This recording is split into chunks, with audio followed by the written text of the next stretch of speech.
Did you have any other sexual experiences before Mary? Okay, listen, Suki. Right? I want to shut you down now. Polygamy doesn't work if you're going to actually fall in love. And you fell in love? I fell in love hard. Hard. We've all seen their engagement photos. I wonder how close they got before they were married. You ever sit there and feel, you wish we were in a plural relationship?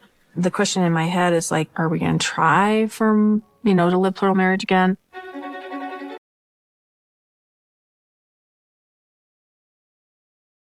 Christine Brown is dropping bombs in the upcoming Sister Wives tell-all, and honey, the fallout is going to be epic.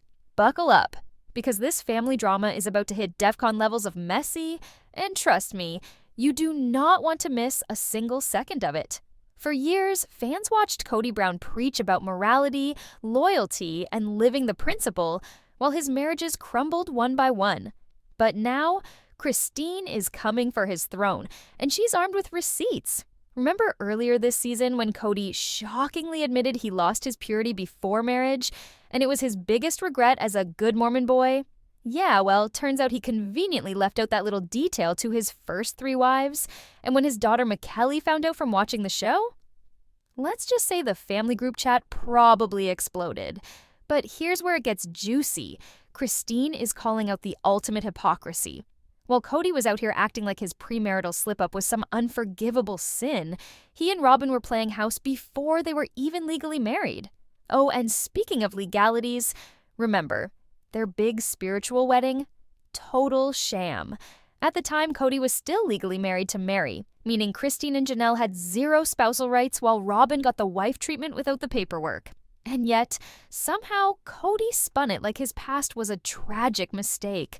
But his emotional and possibly physical entanglement with Robyn, oh, that was just tilde different tilde. And let's talk about Kody's selective memory when it comes to love. All season, he's been waxing poetic about how his bond with Robyn was so much deeper than with his other wives, as if Christine and Janelle were just glorified incubators for his kingdom-building agenda. But here's the kicker. Kody already admitted in Becoming Sister Wives that he has a habit of rushing into relationships without even liking the women.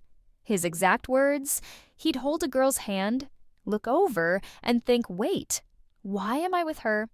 So this whole Robyn is my soulmate narrative? More like, I love-bombed my way into polygamy and now I'm rewriting history. Christine and Janelle have stayed silent for years, but now they're done. And when this tell-all airs, Kody's carefully crafted image is going up in flames. Will Robyn finally have to answer for her role in the family's collapse? Will Mary drop her own truth bomb? And will Kody ever take actual accountability? You'll have to watch all the way to the end to find out. Because trust me, the twists in this story are far from over. Don't forget to smash that subscribe button and turn on post notifications. You do not want to miss the explosive updates on this saga. And now, let's carry on with the video. Kody Brown swore this time would be different. No more reckless romance, no more falling head over heels unless he was absolutely sure it was real love. Sounds like growth, right? Well, buckle up, because if history tells us anything, Kody's promises are about as reliable as a weather forecast in a tornado. This is the same man who cycled through infatuations like they're trending TikTok challenges, falling fast, regretting faster, and then rewriting history like a Hollywood script. And his relationship with Mary? Oh, it was supposed to be the one. Until suddenly, it wasn't. So what really happened? And why does Kody's version of events feel conveniently incomplete? After returning from his LDS mission and flirting with Mormon fundamentalism, Kody got some very clear advice from his mother. Slow down. Stop rushing into relationships like a lovesick teenager. Build a friendship first. And for a hot second, it seemed like Kody might actually listen. Enter Mary, the woman he called his experiment in taking things slow. Spoiler alert, the experiment failed. Hard. From day one, Kody was obsessed. She was sweet, innocent, a devoted listener. Everything he claimed to want. And despite his big speech about patience, he was already whispering about soulmates before their first date even ended. But here's where Kody's story starts crumbling under scrutiny. He positions himself as this earnest seeker of true love, Yet his track record reads like a rom-com directed by a chaos gremlin. He'd fall hard, hold hands, kiss, swear it was real, only to later backpedal and claim, oh, that was nothing. And Mary, she got the same treatment. Kody insisted their bond was unshakable, a connection deeper than anything he'd ever known. Until suddenly, in his retelling, it was all just a mistake. So which is it, Kody? Was she your destiny or just another regret waiting to happen? And let's not pretend Kody was some passive bystander in this mess. He pursued Mary aggressively. He bonded with her father. He converted to her faith. He embedded himself in her life like he was planting a flag. Yet now, he spins it like she somehow tricked him, like she was the one who changed. But here's the real tea. Was Mary the problem? Or was Kody simply incapable of the commitment he kept pretending to want? Mary's side of the story? Probably exhausting. Kody describes her as his rock, his emotional safe space. But behind the scenes, she was likely walking on eggshells, dealing with a man whose heart had a serious case of wanderlust. Within a year of marriage, he was already eyeing other women, never giving their relationship room to breathe. So let's ask the uncomfortable question, did Mary really change? Or was Kody just bored once the chase was over? At the end of the day, Kody's version of events feels less like honesty and more like a carefully crafted exit strategy. He called Mary his soulmate until it suited him to pretend he never meant it. So here's the million-dollar question. Does Kody Brown even know what love is? Or was he just addicted to the thrill of the hunt? Kody Brown swears his relationship with Robyn was written in the stars, a divine connection that transcended the ordinary. But let's be real, when a man moves this fast, calls it spiritual, and then starts dropping I love yous on the first date, that's not romance, that's a textbook case of love bombing. And the deeper we dig into their so-called fairy tale, the more it looks like Kody was following a very familiar and very concerning playbook. Buckle up, because this story is about to get wild. Kody claims the moment he met Robyn, he was transfixed, not by her looks, but by her spirit. Sure, Jan. He insists it wasn't some shallow attraction, it was cosmic. But here's the thing. Instead of actually talking to Robyn that night, he spent most of his time chatting up her sister, almost like he was trying way too hard to play it cool while secretly already planning their future. And by the time Robyn left the dance, Kody was obsessed. He and his first wife, Mary, stayed up all night debating whether to pursue her because, of course, Kody was already 100% sure Robyn was the one. The panic sets in. The next morning, Kody was devastated when Robyn didn't show up to church. So much so he actually regretted being polite the night before. His exact words, "If I'd known she wasn't coming, I would have insisted we stay out late and get pie." Let that sink in. This man was ready to strong-arm a near stranger into an impromptu midnight diner date, because in his mind, she was already his. Meanwhile, Robyn, she wasn't even convinced she liked him. In fact, she straight up admitted she needed a man who could financially support her, something Kody absolutely couldn't do at the time. First date? More like first red flag. Then came the real insanity. On their very first date, Kody hit Robyn with the I love you, not I like you, not I enjoy spending time with you, full-on love declaration. And when Robyn rightfully didn't say it back, that should have been his cue to pump the brakes. But nope, Kody was already planning his proposal. Here's where it gets really messy. Kody's original plan was to propose on Robyn's birthday, but when he found out another man, an older, more established guy in their community, was interested in her, he panicked.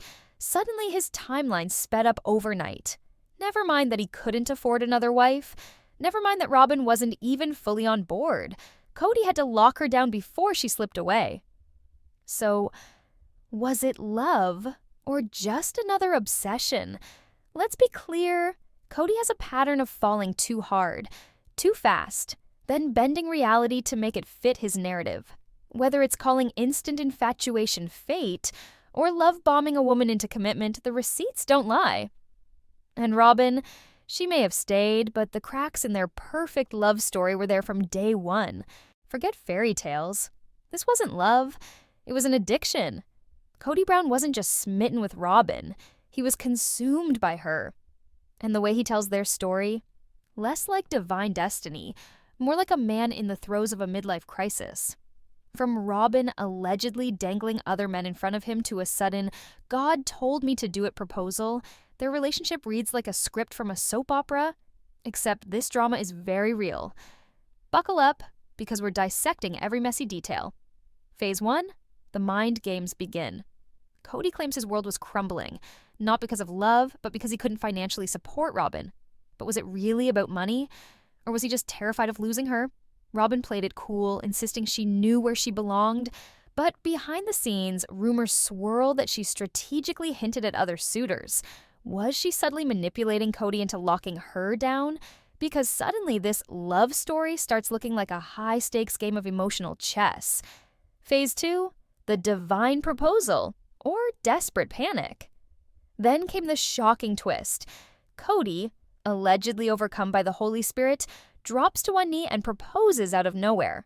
But let's be real. Was this really God's plan? Or just Kody's fear that Robyn might slip away? Even more suspicious? He claims Christine told him to kiss Robyn first, a story fans aren't buying. And yet the second their lips touched, Robyn was literally dancing in the street. Cute moment or calculated move? You decide. Phase 3, the double standard. Here's where it gets juicy. Kody never kissed Christine or Janelle before marriage. So why was Robyn the exception? Was she just that irresistible? Or was this less about love and more about Kody's ego? By his own admission, Robyn was his diesel jeans model wife. A trophy to flaunt, not just a partner. And with Kody's history of chasing new romantic highs, was Robyn ever truly the one? Or just the latest thrill? Phase 4, the hotel stays, and what really happened. Now, let's talk about those overnight visits. Kody would drive hours to see Robyn, staying in hotels or even her parents' house. But here's the thing. You don't need a hotel room for just conversation. Given how quickly Kody broke his own rules with Robyn, how far did they really go before marriage? The man couldn't even wait to kiss her, so what else was he bending the rules on? The final verdict, obsession, not love. At the end of the day, Kody's romance with Robyn reeks of infatuation, not true love. He needed her, not just as a wife, but as proof he could still win. And with his track record of moving on when the excitement fades, this story might not have the happy ending he's selling. Let's cut the BS for a second. Kody's been selling this perfectly pure fairy tale about his relationship with Robyn, claiming they waited until marriage to get physical. But wait a minute, they were full-on kissing before the wedding. And last I checked, kissing isn't exactly keeping it untouched, is it? Oh, and let's not forget how Kody conveniently broke his own church's rules by sneaking around with Robyn behind his other wives' backs. So much for those so-called sacred boundaries, huh? Now, let's talk about Robyn. What was her first thought when she met Kody?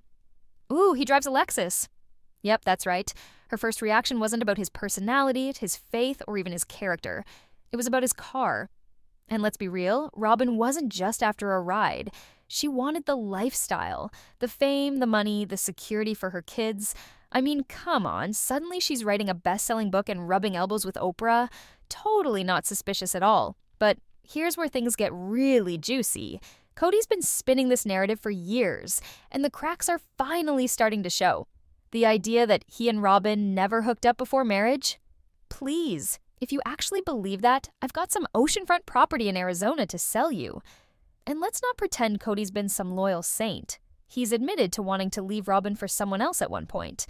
So, what does that tell us? He was probably stepping out on her too.